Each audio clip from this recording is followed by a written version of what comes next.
2,400 years ago, a Greek doctor on a tiny island figured out how to treat disease. He didn't have an MRI, he didn't have blood panels, he didn't have a pharmaceutical lab. He had observation, common sense, and food. He prescribed fasting when people were sick. He gave them honey and vinegar. He told them to chew willow bark for pain. He used garlic as an antibiotic. He said if you want to stay healthy, walk after you eat. And for 2,000 years, the medical establishment dismissed almost all of it as primitive superstition. Then modern science caught up and started proving him right, one study at a time. His name was Hippocrates. Born in 460 BC on the island of Kos in Greece, he is called the father of Western medicine. Every doctor alive today swears an oath named after him before they're allowed to practice. And the cruel irony is this: they swear his oath, and then they ignore almost everything he actually taught. Here's what he knew, and here's what took us 2,400 years to rediscover. Let's start with the most famous quote in the history of medicine. "Let food be thy medicine, and medicine be thy food." Everyone's heard it. It's on wellness blogs. It's on Instagram. It's in every nutrition book ever written, attributed to Hippocrates. What Hippocrates wrote in his own texts is arguably more powerful than the quote. He wrote that diet is the primary tool of the physician, that most disease is caused by imbalance in the body, that the role of the healer is not to fight the disease, but to support the body's natural ability to heal itself. He wrote, "To eat when you are sick is to feed your sickness." That was 2,400 years ago, and it's the foundational principle behind everything modern fasting research has confirmed. Let's go through what he actually prescribed, one by one, and watch modern science agree with a man who had no technology, no funding, and no peer review. Prescription number 1. Fasting. Hippocrates told his patients to stop eating when they were ill, not to cut back, to stop. He believed that food diverted the body's energy away from healing and toward digestion, that the fastest way to recover was to let the body focus entirely on repair. He was dismissed for centuries. Then, in 2016, a Japanese scientist named Yoshinori Ohsumi won the Nobel Prize for discovering autophagy, the process by which your cells, during periods without food, identify damaged proteins and broken components, break them down, and recycle them into new, healthy parts. Autophagy doesn't just accelerate during fasting, it peaks. Studies show autophagy markers increase by roughly 300% between 24 and 48 hours of fasting. Hippocrates said, "Stop eating and let the body heal." Ohsumi proved the mechanism 2,400 years later. Same conclusion, different century. Prescription number 2. Honey and vinegar. One of Hippocrates' most commonly prescribed remedies was a mixture called oxymel, honey mixed with vinegar. He gave it for respiratory infections, digestive problems, fever, and general inflammation. Honey has since been shown to have antibacterial, antifungal, and anti-inflammatory properties. Medical-grade honey is now used in hospitals to treat wounds and burns that don't respond to conventional antibiotics. The FDA approved honey-based wound dressings in 2023. Apple cider vinegar has been shown in multiple studies to improve insulin sensitivity, lower post-meal blood sugar spikes, and support digestive health. Hippocrates mixed them together, told people to drink it, got dismissed as folklore for 2 millennia. Then modern medicine quietly started using both, separately of course, rebranded and patented wherever possible. Prescription number 3. Willow bark. Hippocrates prescribed chewing willow bark for pain and fever. The ancient Sumerians and Egyptians were doing the same thing 3,500 years ago. It worked. Nobody knew why. In the 1800s, scientists isolated the active compound. They called it salicin. In 1897, Bayer synthesized a version of it. They called it aspirin. Aspirin, one of the most widely used drugs in history, a multi-billion-dollar product, is willow bark in a tablet. The exact remedy an ancient Greek doctor prescribed on a tiny island 2,400 years ago. He didn't have a lab, he had a tree, and he was right. Prescription number 4.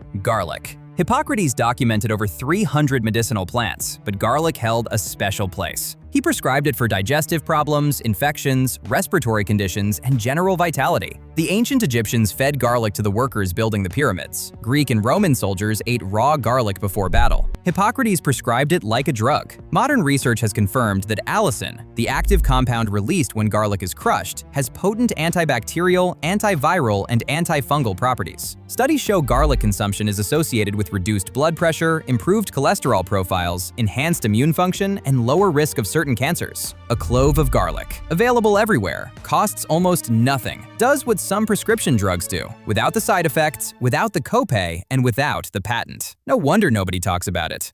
Prescription number 5. Walking after meals. Hippocrates believed that physical activity, particularly after eating, was essential for maintaining health. He prescribed walking as medicine, not running, not high-intensity training, walking, after food. In the last decade, a biochemist named Jesse Inchauspé popularized research showing that a 10-minute walk after eating dramatically flattens your glucose curve. It reduces the blood sugar spike that follows a meal by up to 30%. It improves insulin sensitivity. It reduces the inflammatory cascade that high blood sugar triggers. This isn't fringe science. It's been replicated in multiple studies, and it's the exact prescription a Greek doctor gave his patients 2,500 years ago. He said, "Walk after you eat." We built a billion-dollar glucose monitor industry, an Ozempic empire, and a metabolic syndrome epidemic, and the answer was always walk after you eat.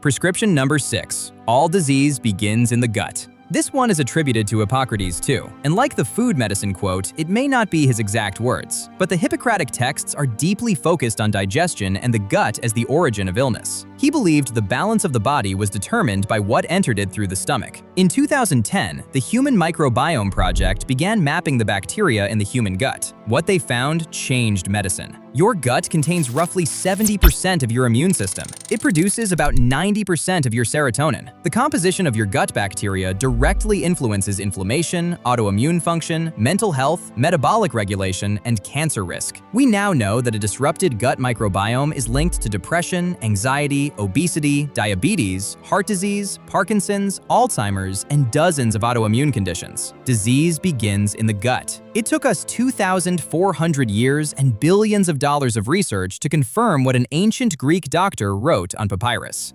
Prescription number 7. The whole person, not the symptom. This might be the most important one, and it's the one modern medicine has strayed the furthest from. Hippocratic medicine treated the whole person: diet, exercise, sleep, environment, mental state, social connection. The physician's job wasn't to suppress a symptom with a drug. It was to understand why the body was out of balance and restore the conditions for it to heal itself. Modern medicine does the opposite. You walk in with a symptom, you walk out with a prescription. Nobody asks what you eat. Nobody asks how you sleep. Nobody asks if you're lonely. Nobody asks if you've been outside today. The system treats you like a collection of broken parts. Hippocrates treated you like a whole human being. And here's the uncomfortable truth underneath all of this. We didn't lose ancient medical wisdom because it was wrong. We lost it because it wasn't profitable. You can't patent fasting. You can't patent garlic. You can't patent walking. You can't patent sleep. Willow bark was free. Aspirin costs money. Honey was available to everyone. Medical-grade wound dressings are sold at pharmaceutical margins. Fermented food was in every home. Probiotics come in a bottle for $40. The pattern is always the same. Ancient wisdom identified what works. Modern industry isolated it, synthesized it, patented it, marked it up, and sold it back to you. And in the process, they convinced you the original was primitive and the copy was progress.